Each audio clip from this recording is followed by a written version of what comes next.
that Marvel money and he can do whatever he wants. Yeah. We are Groot. The Last Witch Hunter. We are Dom. Yeah, but and I also like Brian. I like the scene where Brian's like, "I almost beat you," and then you get fast. And then you get the big speech about. You never had me. You never had your car. Yeah, I don't know. I just dig that, and I don't know. I like the music. It was a different world.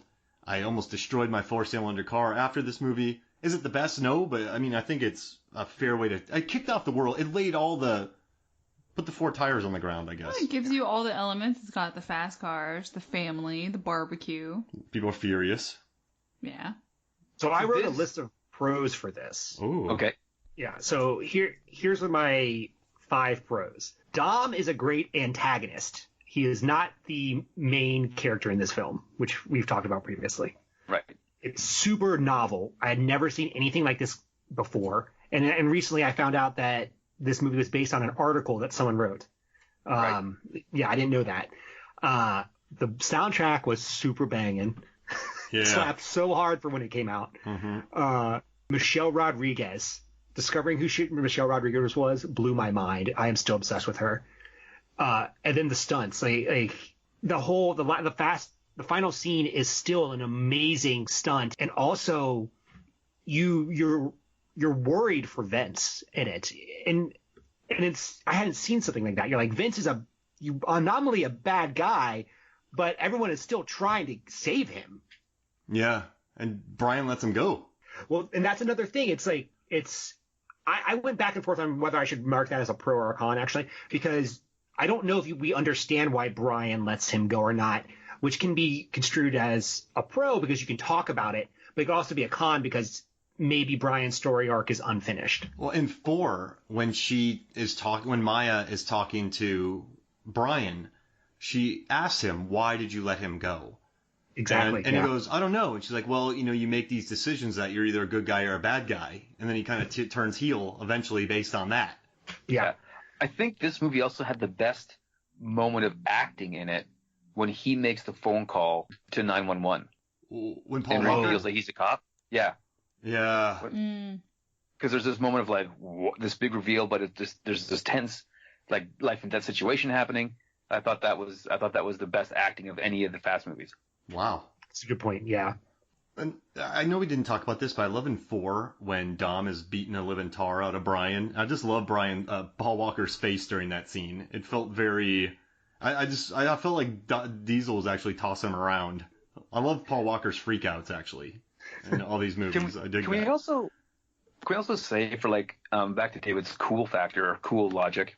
How cool was it the first time you saw those 3 black Civics with the green underlights take down the transport? Oh yeah. So good. Sliding under semis. Oh yes. Go driving underneath it, and then the grappling gun and the window. Like it was just so. I was like watching it, and again with no context going, you're like, what is happening right now, and how can I be part of it? I remember I thought, who thought this up? Who dreamt this up? Because I want more. Yeah. Responsible for many speeding tickets, I bet. Yeah, and it's interesting because this is the first one. The stakes are very real. You don't know what's going to happen to them at the end. What are the consequences going to be? And then we get this whole universe where we sort of work some of those things out. But it's so interesting because it's addictive. That first taste of it all. I also the only thing in this movie that really ages it is the value people put on DVD players. Yeah. Yeah.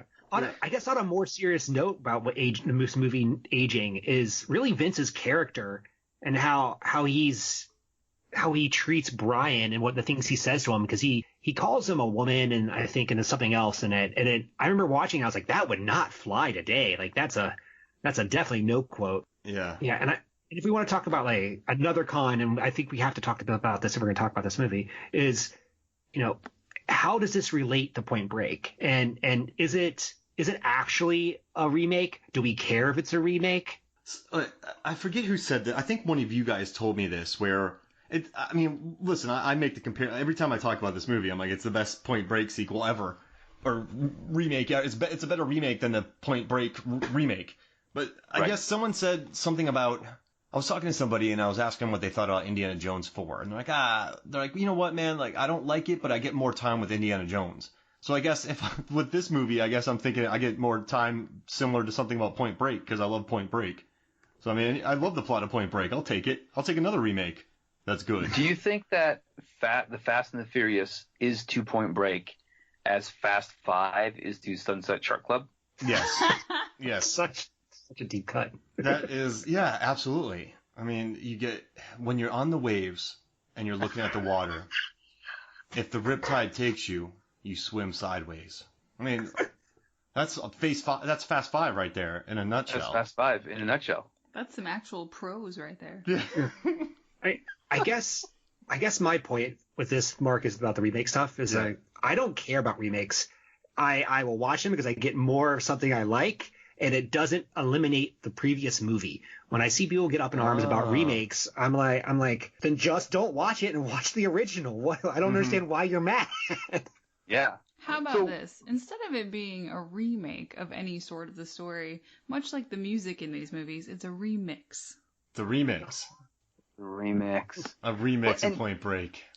And to go to that point, it's like recently my son, who's 12, just watched the new RoboCop movie, the Sam Jackson one. And I was telling one of my friends, and they're like, "Oh, how can you let him watch that? It's awful. It's not like the original one." I'm like, "Well, first off, at 12, the original one would blow his poor mind all over the room." And he gets to enjoy it, and he thinks it's a fun movie about robots doing cool stuff, and I get to have mine and watch it and enjoy it for what it is. I'm okay. Make as many as you want. Yeah, yeah. I mean, remakes are made for a younger generation, frankly. Yeah. They're made to have different actors into it. And there's also the idea of, like, remakes have been around forever. Like, what is it? Was it Romeo and Juliet is just a retelling of, Isolde and, Tristan. I forget the name. Tristan. Yeah, that's like, they're not going anywhere. Like, no reason to get up in arms about it. The Great Train Robbery was made in the early 1900s, and it was quickly remade a year later by someone else. So, like Nosferatu is a remake. Yeah, exactly. I can't get rights to Dracula. I'm calling it Nosferatu. My favorite thing with that is like Babes in Toyland, the old Christmas movie, was released 6 times in theaters with different names to try to make more money. They would just release it as like with another title and release the same movie. Shout out to Cincinnati, where it's based. Wow, right. Hey. But Very to that entertaining and note, though, disturbing. in 1954, there was a movie that released called The Fast and the Furious. Mm-hmm. Yeah. So this is technically a remake. Well, the names are the same, but they're not the same movie at all. Listen, I'm just saying. I'm just saying. If I released a movie called Point Break, I'm like, listen, the title's the same, but it's not a remake, we'd run into some problems. Yeah. But no, I mean, I believe they traded the rights to the Fast and Furious from the 50s for some stock footage. yeah. I'm not joking. I think that's what happened. Oh, really? Yeah, that's not a joke. Oh, wow. Oh, my bad. I don't know. I guess, it definitely has that vibe to it, but I guess at the end of the day, the casting was perfect. Rob Cohen did he established the world. With those initial races, they copied they didn't quite know what they were doing here, but somehow in this first movie, they kind of established the rules moving forward for this franchise. And I dig it. Like, you get the cool car culture, the different type, the different vibe, the family atmosphere, the Corona, the barbecue. Do you think 9's going to beat out number 1? Oh, all right. Let's place nine right now. Where do you think 9 will be in your top 10 list? Squarely in the middle. Squarely in the middle. Yeah, it's tough to say because like with 8 being, like I said, a little tired for me. If 9 they do stuff like if they do new stuff right away and it feels fresh, then it could be a new number 1. But if it's still a little bit tired, it can be. I think it's going to be either 1 or 10. It's going to be ends of the spectrum. 4. So right under the middle. Han's in it. Nearly the middle. Yeah. Nearly the middle. Okay. Close to $1 billion. My thing with this movie is I think I've talked about this before, Mark. Is we have to establish stakes for Dom because he is such a superhero. His team has to lose. And for a narrative structure to function, it has to be the Infinity War of Fast and Furious. Like, someone has to die, his team has to get wrecked, and it makes perfect sense that John Cena, who's his brother, I believe, or half brother, comes in and does it because the films are about family. Well, I heard a crazy thing. So they had to do some reshoots because of a script leak. But there was a scene in the middle of this film where everything's gone haywire for the team, and Vin starts making this speech about how he was on this mountain and there was an avalanche and it took out half of their crew, and they were living in this cave for about a month, surviving, and some people died, some people lived. And he's like, we're gonna get out of here. And a shark comes out of nowhere and eats him. And they filmed it, and they had to reshoot it, of course, because the script leaks. But I think they were really going there, and I think you got a great point, David. I think someone is going to be killed in this and then come back in the next one. But still, like, there needs to be, yeah. But who could they kill? A serious question, who would they get rid of? Who would be the emotional weight of this film? Han. No! Do you think they would pull they kill Han twice in a series? You bring him back to kill him off. I think Han's going to be a double agent in this. For Cypher? No, I really do. I think it's going to turn out that Han's the bad guy. Oh. Han, can you imagine, though? Because they left him behind. If they pulled a Steven Seagal from Executive Decision with Han, like had him make a triumphant return and then the next scene he's dead. I would lose my fucking mind. I'd sob. I mean, I think Mark would leave the theater. I would. Yeah. They're going to put him in an Imperial transport, and then they're going to shoot him down with their force lightning, and then we're all going to think he's dead, but in the end of the movie he's going to come back and it's going to be okay. Like Chewbacca?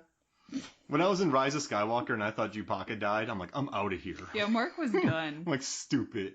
And then he came back. back. When he started, I was like, I'm out of here.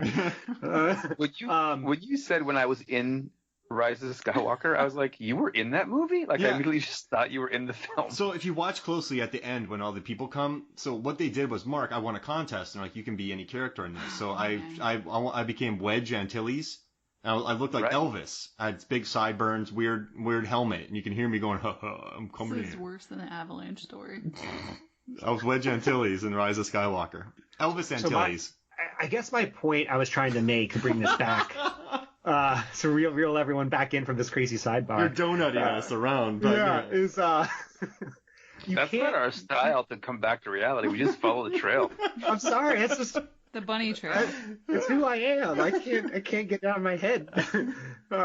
You can't kill Michelle Rodriguez. That's the only thing I'm trying to get at. It's like, please don't kill her again.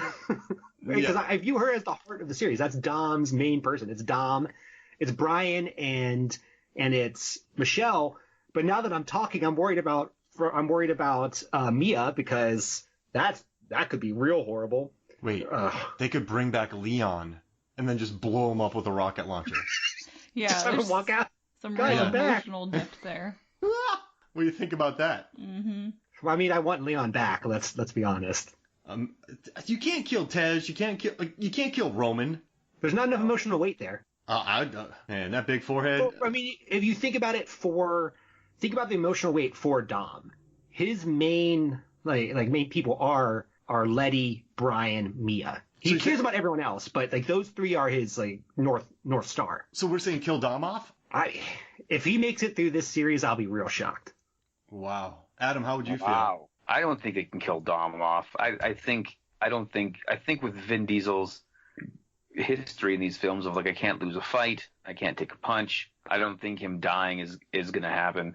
I say you kill Mia and Brian off screen. Oh, I'm worried about that. I'm worried about Brian being killed off screen. That's what I think gonna happen. I think they're getting tired of like, well, we can't call Brian. We promised him we wouldn't. It might even not be off screen. It might just be him in his blue car trying to escape and then someone T-boning him. Right. I don't want this. I'm sorry, guys. I didn't mean to bring it down. I hope it ends with Vin trying to drive over a massive tidal wave in his Charger, and it ends like Point Break with Patrick Swayze getting wiped out when he tries to surf the giant waves. That's the poster I want to see. What if they retrofitted a Dodge Charger to go under the water like the James Bond Lotus? Oh yeah. Wait, they haven't done that yet? No, not yet. Not in this series. They did it in the Kingsman. All right. So let's see. Before we get out of here, favorite moment of all 9 films. Pick one moment before we get out of here. I'll let you start first, David, since this is such an easy question. Oh yeah, you already know what this is. This is jumping from one skyscraper to the next into another one. Literally blew my mind. Dropped my drink in my lap. I love it so much. Adam? Mine is the This Is Brazil showdown between Hobbs and Brian and Vin in 5. Oh, good. I think mine is the intro sequence of Hobbs and Shaw. Both of them, waking